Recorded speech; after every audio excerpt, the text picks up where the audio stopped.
বাংলাদেশের সবচেয়ে বড় সমস্যা সীমাহীন দুর্নীতি। স্বৈরাচারী সরকার এই দুর্নীতিকে বিশ্বের শীর্ষস্থানে নিয়ে গেছে। দুর্নীতির ফলে শুধু যে সবকিছুতেই অবিশ্বাস্য রকম ব্যয় বৃদ্ধি পাচ্ছে তাই না, এর ফলে সরকার ও জনগণের সকল আয়োজন বিকৃত হয়ে যায়। সরকারের লক্ষ্য, নীতিমালা, প্রাতিষ্ঠানিক আয়োজন, সরকারি কর্মকর্তাদের দায়-দায়িত্ব যা কিছু কাগজে লেখা থাকে তার সবকিছু অর্থহীন হয়ে যায়। দেশ চলে অলিখিত আয়োজনে। সরকারকে চলতে হয়, ব্যবসায়ীকে চলতে হয়, শিল্পপতিকে চলতে হয়, বিনিয়োগকারীকে চলতে হয়, দেশের সকল নাগরিককে এই অলিখিত নিয়মে চলতে হয়। নাগরিককে এই অদৃশ্য জগতের সঙ্গে মোকাবেলা করে টিকে থাকার বিদ্যায় পারদর্শী হতে সাধনা করতে হয়। দৈনন্দিন জীবনে টিকে থাকা এবং সাফল্য অর্জনের জন্য একটা নতুন ভাষা আয়ত্ত করতে হয়। চারদিকে কি শব্দ বলা হচ্ছে, কাগজে কি লেখা হচ্ছে তা মনে মনে দ্রুত অনুবাদ করে তার মর্মার্থ বুঝে নিতে হয়। তা না হলে দৈনন্দিন সিদ্ধান্ত নেওয়া যায় না। সবচেয়ে বড় মুশকিল হলো এর কোনো অভিধান নেই। কারণ ব্যক্তিবিশেষে, স্থান বিশেষে, পরিস্থিতি বিশেষে এর অর্থ ক্রমাগতভাবে পাল্টে যায়। পুরো বিশ্ব বুঝে গেছে আমরা জাতি হিসেবে সততার পরিচয় বহন করি না। এটা শুধু জাতীয় কলঙ্কের বিষয় নয়, আন্তর্জাতিক বাণিজ্যে এটা আত্মঘাতী বিষয়। দেশবাসীর মতো আন্তর্জাতিক সম্প্রদায়ও চায় আমরা দুর্নীতিমুক্ত হই, কারণ তারা আমাদের সঙ্গে ব্যবসা বাণিজ্য সম্প্রসারণ করতে চায়। দুর্নীতিমুক্ত হতে না পারলে ব্যবসা বাণিজ্য কিছুই চলবে না। দুর্নীতি থেকে মুক্ত হওয়া ছাড়া বাংলাদেশের কোনো গতি নেই। অন্তর্বর্তী সরকার সকল কাজ দুর্নীতিমুক্ত করতে সর্বোচ্চ অগ্রাধিকার দিয়ে যাচ্ছে। এই সরকারের মেয়াদকে দুর্নীতিমুক্ত রাখার চেষ্টার পাশাপাশি আগামী দিনেও দেশের নাগরিককে যেন সরকারের পৃষ্ঠপোষকতার দুষ্পুষ্ট দুর্নীতি থেকে মুক্ত রাখতে পারে, সেই ব্যবস্থা নিশ্চিত করতে আমরা প্রতিশ্রুতিবদ্ধ। দুর্নীতি ও হয়রানি রোধে আমরা একটা বিষয়ের উপর গুরুত্ব দিচ্ছি। সরকারের সঙ্গে দৈনন্দিন, মাসিক বা বার্ষিক রুটিন কাজের জন্য যেন কোনো নাগরিককে সশরীরে কোনো সরকারি অফিসে উপস্থিত হতে না হয়। দুর্নীতি প্রতিরোধের অংশ হিসেবে সরকারি সব অফিসে ই-ফাইলিং চালুর সিদ্ধান্ত নেওয়া হয়েছে। ই-ফাইলিং ব্যবস্থা চালু হলে দুর্নীতি কমে আসবে। এতে করে কোন অফিসের কোন ডেস্কে কোন ফাইল আটকে আছে তা সহজেই জানা যাবে। সরকারি যতগুলো কার্যক্রমে অনলাইন সেবা চালু সম্ভব, সবখানে এই সেবা চালুর বিষয়ে সরকার কাজ করছে। সরকারি বিভিন্ন সেবা পেতে অসহায় নাগরিকের ত্রুটি চেপে ধরে অবিশ্বাস্য পরিমাণ টাকা দিতে বাধ্য করা হয়। টাকার যে লেনদেন ও ভোগান্তির সম্মুখীন হতে হয় সেটা থেকে নাগরিকদের বাঁচানোর জন্য আমরা বদ্ধপরিকর। অনলাইনে সেবা পাওয়ার পদ্ধতিটি আরও কীভাবে সহজ করা যায় এ ব্যাপারে আমাদের কাছে পরামর্শ জানিয়ে লিখুন, ইমেইল করুন। আপনি বা আপনার পরিবারের যে কেউ এই সেবা বাণিজ্যিকভাবে দিতে চাইলে প্রশিক্ষণ গ্রহণ করে পৃথিবীর যে কোনো স্থান থেকে এই সেবা দিতে পারবেন।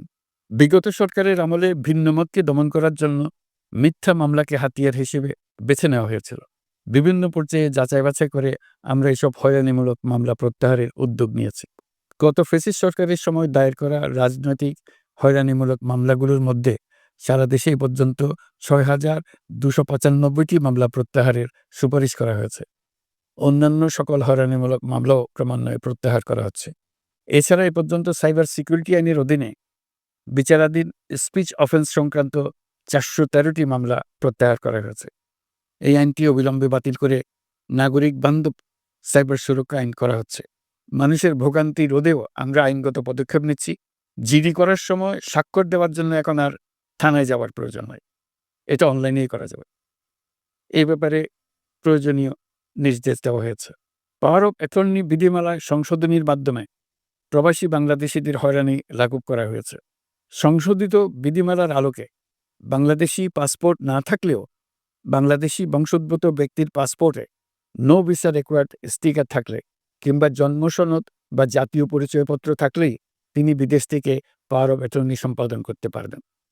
সরকারি সিদ্ধান্ত ও প্রয়োজনীয় ব্যবস্থা নেওয়ার পর বিমানের টিকিট কেনার পুরো প্রক্রিয়াটি অনলাইনে নিয়ে যাওয়ার ফলে বিমানের টিকিটের দাম শতকরা ৫০ থেকে ৭৫% কমে গেছে। বিশেষ করে মধ্যপ্রাচ্যের প্রবাসী ভাই বোনেরা এতে করে স্বস্তি পাচ্ছে। অন্যান্য এয়ারলাইনের টিকিটের দামও কমে গেছে। নাগরিকদের হয়রানিমুক্ত ও দুর্নীতিমুক্ত সেবা প্রদানের জন্য সরকার ভূমি সেবা ডিজিটালাইজ করার উদ্যোগ নিয়েছে। এর অংশ হিসেবে ভূমি মন্ত্রণালয় অনলাইনে ঘরে বসেই জমির খাজনা প্রদান, নামজারি, জমা খারিজ, খতিয়ান বা পর্চা সার্টিফাইড কপি, মৌজা ম্যাপ বা নকশা প্রদানের কার্যক্রম শুরু করেছে। এই পদ্ধতিতে ভোগান্তি, অস্বচ্ছতা ও দুর্নীতির অবসান হবে। বর্তমানে সারা দেশে পরীক্ষামূলকভাবে এই কার্যক্রম চালু হয়েছে। এগুলোকে ক্রমান্বয়ে আরও জনবান্ধব করে স্থায়ী রূপ দেওয়া হবে। এর লক্ষ্য হবে ক্রমাগতভাবে এই সকল দায়িত্ব সরকারের হাত থেকে নিয়ে সেবাদানকারী ব্যক্তি বা প্রতিষ্ঠানের কাছে ছেড়ে দেওয়া। গ্রামের স্কুল কলেজ পাশ করা ছেলেমেয়েরা, গৃহিণীরা ঘরে বসে সারা দেশে এই সেবা দান করবে এবং অনেকে তাদের কৃতিত্বের জন্য প্রসিদ্ধ হয়ে পড়বে। তারা সারা দেশের গ্রাহকদের সেবা নিজের গ্রাম থেকেই প্রদান করবে। রাজস্ব সংস্কার কমিশনের সুপারিশ অনুসারে জাতীয় রাজস্ব বোর্ড বিলুপ্ত করার সিদ্ধান্ত নেওয়া হয়েছে। এর জায়গায় দুটি পৃথক বিভাগ করা হচ্ছে। একটি হলো নীতি প্রণয়ন বিভাগ বা জাতীয় রাজস্ব নীতি বোর্ড, অন্যটি বাস্তবায়ন বিভাগ বা জাতীয় রাজস্ব সংগ্রহ বিভাগ। এর ফলে সরকারের পছন্দের ব্যক্তিরা হাজার হাজার কোটি টাকার রাজস্ব ফাঁকি দেওয়ার আর সুযোগ পাবে না। আমি আশা করি পরবর্তীতে যারা সরকারে আসবেন তারাও এই নীতি বহাল রাখবেন। এখনকার যুগ হলো প্রযুক্তির যুগ, সৃজনশীলতার যুগ। আমাদের দেশে ১৭ কোটি নারী পুরুষ, তার মধ্যে তরুণরা হলো বিপুলভাবে সংখ্যাগরিষ্ঠ। বাংলাদেশ মানব সম্পদের দিক থেকে ৮ম বৃহত্তম দেশ। একযোগে এই তরুণরা সৃজনশীলতা প্রকাশের সুযোগ পেলে বন্যার স্রোতের মতো আমাদের দেশ দ্রুতবেগে পৃথিবীর বাজারের মধ্যস্থানে চলে যাবে। এই বিপুল তরুণ গোষ্ঠীর সামনে থেকে পথের বাধা সরিয়ে দেওয়াই হলো আমাদের সরকারের প্রধান লক্ষ্য। প্রযুক্তি আমাদের জন্য সুযোগ সৃষ্টি করেছে, আমরা দ্রুতবেগে এই সুযোগ গ্রহণ করার কাজে নিজেদের নিয়োজিত করেছি। এমনভাবে আমরা প্রযুক্তি ব্যবহার করার কাজে নিয়োজিত হয়েছি যাতে নাগরিকের আঙ্গুলের ইশারায় সরকার তার সেবা নাগরিকের কাছে তাৎক্ষণিকভাবে হাজির করে। তা নিশ্চিত করার জন্য আমরা সেই সেবা দিতে চাই প্রযুক্তির মাধ্যমে, সরকারি অফিসের মাধ্যমে নয়। ইতিমধ্যে পাসপোর্ট পেতে পুলিশ ভেরিফিকেশনের নিয়ম আমরা বাতিল করে দিয়েছি। এর ফলে বর্তমানে নাগরিকরা আগের চেয়ে সহজভাবে পাসপোর্ট সেবা পাচ্ছেন। পুলিশ রিপোর্ট প্রাপ্তির নিয়ম বাতিল করার পর এই পর্যন্ত ৭০,০০০ নতুন পাসপোর্ট, যা বহুকাল ধরে পুলিশ রিপোর্ট আসার অপেক্ষায় আটকে ছিল, তা দ্রুত আবেদনকারীদের হাতে পৌঁছে দেওয়া হয়েছে। পাসপোর্ট প্রাপ্তি সহজ করার জন্য আমরা পুরনো পদ্ধতি বাতিল করে ইলেকট্রনিক পাসপোর্ট প্রচলন শুরু করেছি। এর ফলে দ্রুত পাসপোর্ট দেওয়া সম্ভব হচ্ছে। দেশের অভ্যন্তরে ই পাসপোর্ট হোম ডেলিভারি দেওয়া সম্ভব হচ্ছে। আগামীতে সকলেই ঘরে বসে পাসপোর্ট পাবেন, এটা নিশ্চিত করার চেষ্টা করছি। পাসপোর্ট দেওয়ার দায়িত্বে নিয়োজিত কর্মকর্তারা অত্যন্ত উৎসাহ সহকারে দ্রুত এসব পরিবর্তন আনার ব্যাপারে এগিয়ে আসছেন দেখে মনটা আনন্দে ভরে যায়। প্রিয় দেশবাসী, হজ মুসলমানদের জন্য সবচেয়ে গভীর আধ্যাত্মিক সফরগুলোর মধ্যে প্রধান। সারা জীবন তারা হজ পালনের জন্য অপেক্ষা করেন। পবিত্র হজ পালনে বাংলাদেশের হাজিরা প্রায় বিভিন্ন চ্যালেঞ্জের সম্মুখীন হন। ভাষাগত বাধা, স্বাস্থ্য ঝুঁকি, অতিরিক্ত ভিড়, প্রশাসনিক জটিলতা এবং লজিস্টিক সমস্যা সহ নানা অসুবিধা। হজের অভিজ্ঞতাকে মসৃণ ও নিরাপদ করতে অন্তর্বর্তীকালীন সরকার একটি মোবাইল অ্যাপ তৈরি করেছে, যা সম্মানিত হাজিদের যাত্রার আগে, যাত্রা চলাকালীন সময়ে এবং ফিরে আসার পরেও প্রয়োজনীয় সহায়তা প্রদান করবে। এই অ্যাপটি বাংলা ভাষায় রিয়েল টাইম নির্দেশনা ও সহায়তা প্রদান করবে। সরকার সমর্থিত বিশেষ ডেবিট কার্ডের মাধ্যমে বিদেশের স্থানীয় মুদ্রায় আর্থিক লেনদেন নিশ্চিত করবে। লাগেজ যাতে হারিয়ে না যায় তার জন্য লাগেজ ট্র্যাকিংয়ের ব্যবস্থা থাকবে। মোবাইল ফোনের মাধ্যমে হজযাত্রীরা প্রত্যেক দিন ওই দিনের করণীয় ও যাতায়াতের বিস্তারিত বিবরণ জানতে পারবেন। যেদিন যে দোয়া পড়তে হবে সেটা স্মরণ করিয়ে দেবে। যেসব পবিত্র স্থানে যাবেন সেসবের ছবি সহ ইতিহাস বর্ণনা করবে। হাজিদের মনে কোনো প্রশ্ন জাগলে কল সেন্টারে ফোন করে সেই প্রশ্নের উত্তর পাবেন। শরীর খারাপ লাগলে ডাক্তারের সঙ্গে যোগাযোগ করিয়ে দেবে। সম্মানিত হাজিদের কোনো পরামর্শ থাকলে সেটা পরামর্শ পৃষ্ঠায় লিখে দিতে পারবেন। ভ্রমণের দৈনন্দিন ঝামেলা যেন হজের মূল লক্ষ্যকে পরাজিত করতে না পারে তার জন্য সকল ব্যবস্থা এতে রাখা থাকবে। প্রিয় দেশবাসী, আপনারা শুনেছেন আমি স্টারলিংকের প্রতিষ্ঠাতা এবং বিশ্বের শীর্ষ ধনকুবের স্পেস এক্স ও টেসলার এর মালিক এলন মাস্কের সঙ্গে ফোনে আলাপ করে বাংলাদেশে স্টারলিংকের কার্যক্রম শুরু করার আহ্বান জানিয়েছি। সে অনুসারে কোম্পানির প্রতিনিধিরা এখন বাংলাদেশে তাদের কার্যক্রম শুরুর আয়োজন করছে। তাদের সঙ্গে ৩ মাসের মধ্যে বাণিজ্যিক চুক্তি চূড়ান্ত করার কাজ চলছে। স্টারলিংকের মাধ্যমে স্বল্প মূল্যে উচ্চগতির ইন্টারনেট বাংলাদেশের ডিজিটাল জগতে একটা বিপ্লব আনবে। স্টারলিংক সেবা চালু হলে দেশের প্রতিটি গ্রাম, দ্বীপাঞ্চল, দুর্গম পাহাড়ি অঞ্চল অতি উচ্চগতির ইন্টারনেট সেবার আওতায় চলে আসবে। স্টারলিংক চালু হলে ভবিষ্যতে কোনো সরকার ইন্টারনেট সেবা বন্ধ করে মানুষকে আর তথ্যবন্দী করার কোনো সুযোগ পাবে না। বাংলাদেশের প্রতিটি অঞ্চলে বিশ্বমানের শিক্ষা, স্বাস্থ্যসেবা, অর্থনৈতিক ক্ষেত্রে সকল নাগরিকের অংশগ্রহণ নিশ্চিত করা যাবে। আমাদের নতুন প্রজন্ম দেশের যে কোনো প্রত্যন্ত অঞ্চলেই থাকুক না কেন, তারা বিশ্ব নাগরিক হয়ে গড়ে ওঠার সুযোগ পাবে। সরকার যুব উদ্যোক্তা নীতি ২০২৫ প্রণয়ন করেছে। এর লক্ষ্য হবে সামাজিক, অর্থনৈতিক ও পরিবেশগত অগ্রগতির মূল চালক হিসেবে তরুণ-তরুণীদের ক্ষমতায়ন করা। এই নীতি টেকসই উন্নয়ন লক্ষ্যমাত্রা অর্জনের উপায় হিসেবে সফল উদ্যোক্তা তৈরিতে সহায়ক হবে। সামাজিক ও অর্থনৈতিক ক্ষেত্রে তরুণ উদ্যোক্তাদের অবদানকে স্বীকৃতি দেওয়া হবে।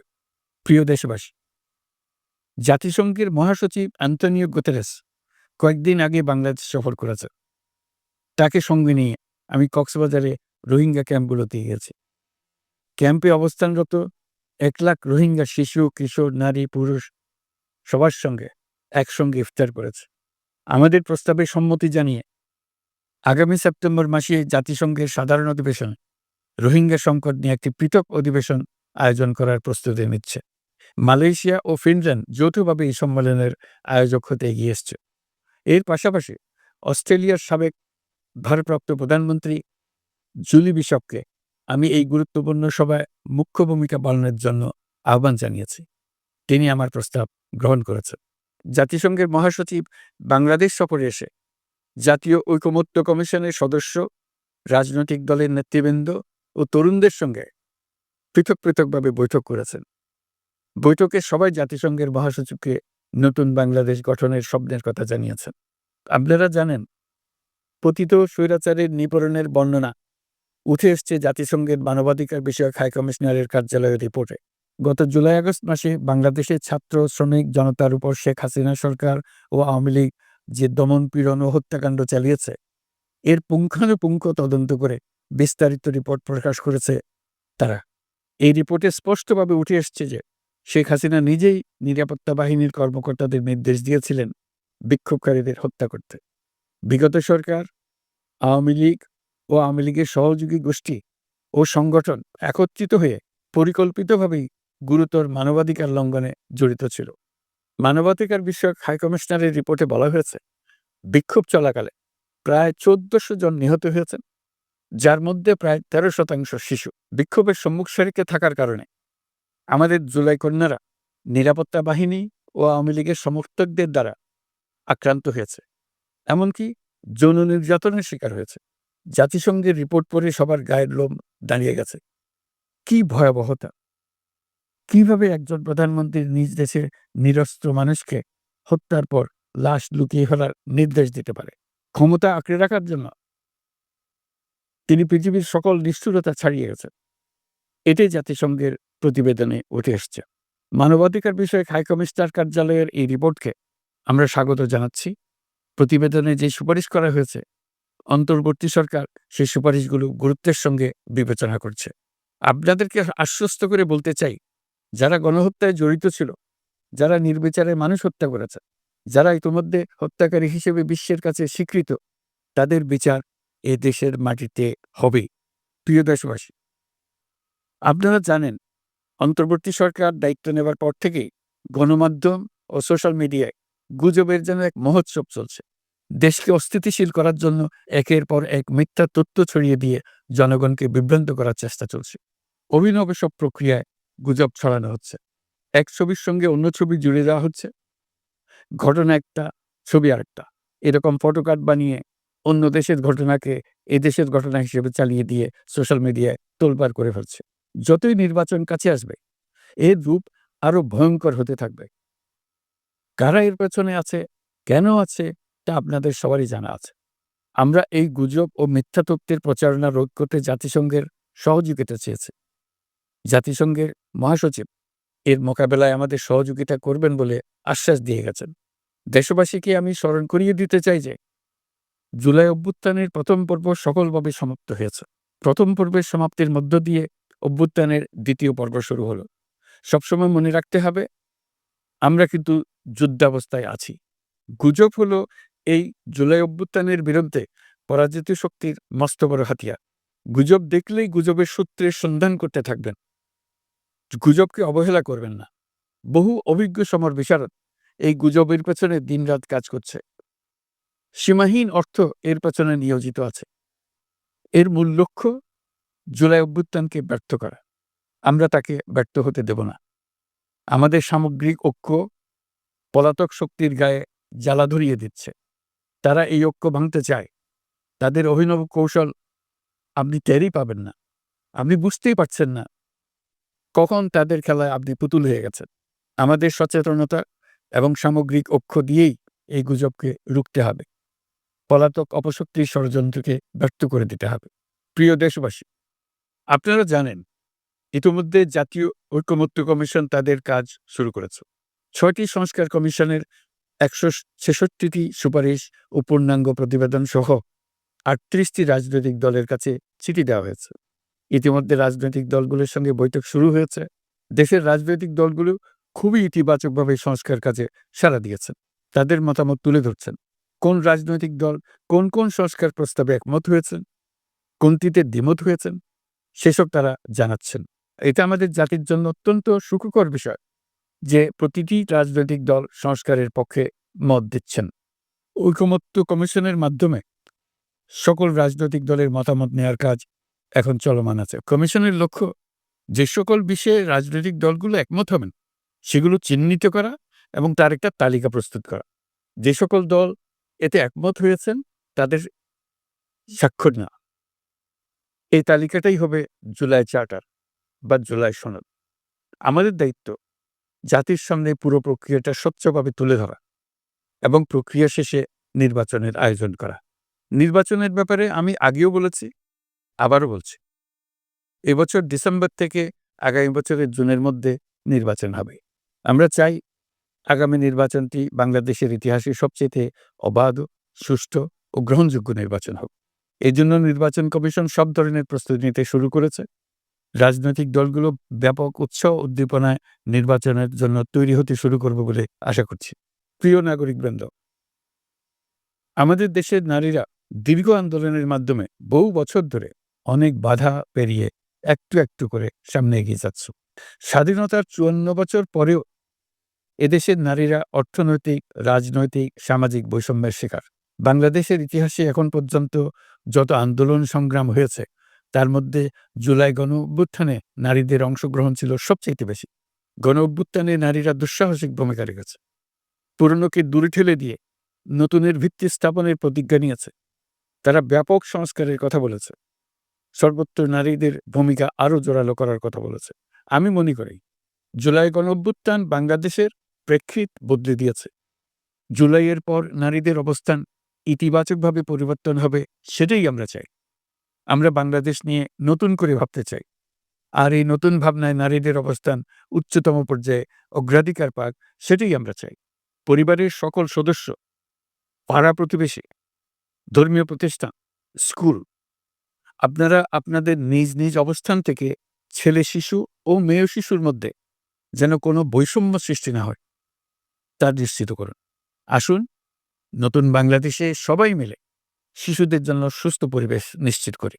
জুলাই গণঅভ্যুত্থানে অংশ নেওয়া নারীরা তাদের অধিকার প্রতিষ্ঠার ব্যাপারে দৃঢ় প্রতিজ্ঞ। দেশে বিরাজমান বৈষম্যগুলো চিহ্নিত করে নারীর প্রতি সহিংসতা প্রতিরোধ ও বৈষম্য নিরসনে আমাদের প্রত্যেককে একসঙ্গে কাজ করতে হবে। নারীর প্রতি বিদ্বেষমূলক কথাবার্তা, নারীকে খাটো করে রাখার প্রবৃত্তি যারা ধারণ করে তাদের বিরুদ্ধে সামাজিক আন্দোলন গড়ে তোলা প্রয়োজন। আধুনিক প্রযুক্তি সকল প্রকার বাধা ভেঙে দেওয়ার মহাশক্তি আমাদেরকে দিয়েছে। সেই বাধা যত শক্তই হোক, যত উঁচুই হোক, সকল দূরত্ব গোছানোর জন্য প্রযুক্তিকে অবশ্যই যেন আমরা ব্যবহার করতে আরম্ভ করি। নারীদের সুরক্ষায় পুলিশ হটলাইন নম্বর চালু করেছে। সরকারের পক্ষ থেকে শর্ট কোড চালু করা হচ্ছে। কল টেকার হিসেবে শতভাগ নারী কর্মীদের নিয়োগ দেওয়া হচ্ছে, যেন নির্দ্বিধায় কথা বলা যায়। নারী ও শিশু নির্যাতন দমন আইন সংশোধন হয়েছে। এসব মামলা তদন্ত ও বিচারের সময় কমিয়ে আনা হয়েছে। বিচার বিলম্বে বাধা দূর করা হচ্ছে। ঢাকার পাশাপাশি চট্টগ্রাম ও রাজশাহীতে ডিএনএ ল্যাব স্থাপনের কাজ চলছে। খুব দ্রুতই বিশেষ জুডিশিয়াল সার্ভিস কমিশনের মাধ্যমে নতুন অনেক বিচারক নিয়োগ দেওয়া হচ্ছে। ভিকটিম শিশুরা যাতে দ্রুত বিচার পায় সেজন্য আলাদাভাবে বিশেষ ট্রাইব্যুনাল স্থাপনের বিধান রাখা হয়েছে। দেশের সবার মতো আমি অত্যন্ত আনন্দিত যে এবার নারী ফুটবল টিম দক্ষিণ এশিয়ায় চ্যাম্পিয়ন হয়েছে। দেশ জুড়ে আয়োজিত তারুণ্যের উৎসব 2025-এ বিভিন্ন অঞ্চল থেকে 27,40,000 মেয়েরা প্রায় 3,000 খেলা ও সাংস্কৃতিক কর্মকাণ্ডে অংশগ্রহণ করেছে। উৎসবে দেশের সুবিধাবঞ্চিত ও সুবিধাপ্রাপ্ত অঞ্চল, প্রান্তিক জনগোষ্ঠী এবং 21টি নৃগোষ্ঠীর তরুণ-তরুণী সহ সকলের সার্বজনীন অংশগ্রহণ ছিল। এই উৎসবের অন্যতম লক্ষ্য ছিল তরুণদের মধ্যে ঐক্য গড়ে তোলা, সহযোগিতার নীতি প্রচার এবং তাদেরকে উদ্যোক্তা হিসেবে গড়ে তোলা, যাতে করে তারা আত্মনির্ভর হতে পারে, দেশের সম্পদ হিসেবে গড়ে উঠতে পারে। আমরা তারুণ্যের এই উৎসব সারা বছর জুড়ে উদযাপন করার ঘোষণা দিয়েছি। এই উৎসবে আমরা গ্রাম, উপজেলা, শহর, বন্দর সকল এলাকা, আবাল-বৃদ্ধ বনিতাকে এবং স্কুল, কলেজ, মাদ্রাসার সরকারি, বেসরকারি সকল প্রতিষ্ঠানের সবাইকে নানা প্রকারের সৃজনশীল কর্মসূচি নিয়ে এগিয়ে আসার জন্য আমি অনুরোধ জানাচ্ছি। প্রতিটি এলাকায় এই উৎসবে যোগদান করতে মেয়েদের যেন বিশেষভাবে উৎসাহিত করা যায়, সেজন্য সকলকে আহ্বান জানাচ্ছি। কোথায় এটা কিভাবে উদযাপিত হচ্ছে সে ব্যাপারে জানার জন্য আমি আগ্রহ নিয়ে অপেক্ষা করলাম। বিভিন্ন পর্যায়ে দেশের সেরা গ্রাম, সেরা উপজেলা, সেরা শহর, সেরা প্রতিষ্ঠান, সেরা ব্যক্তিকে পুরস্কার দেওয়ার জন্য আমরা প্রস্তুত থাকব। নারী অধিকারের পাশাপাশি একই রকম গুরুত্বের সঙ্গে মনে রাখতে হবে সংখ্যালঘুদের নাগরিক অধিকার, সমতল ও পাহাড়ের জাতিগোষ্ঠীর নাগরিক অধিকার। কারো কোনো নাগরিক অধিকারকে অবহেলা করলেই এই জাতির জন্য মহা সংকট সৃষ্টি হবে। নাগরিক হিসেবে আমরা কেউ যেন অন্য নাগরিকের অধিকার হরণের দায়ে অভিযুক্ত হতে না পারি, সেই ব্যাপারে আমাদের নিশ্চিত থাকতে হবে। তাহলেই সত্যিকার নতুন বাংলাদেশ জন্ম লাভ করবে। সবাইকে আবারও আমার সালাম জানিয়ে আমার বক্তব্য শেষ করছি। আসসালামু আলাইকুম। সকলের জীবন সার্থক হোক, আনন্দময় হোক। মহান আল্লাহ আমাদের সহায় হন।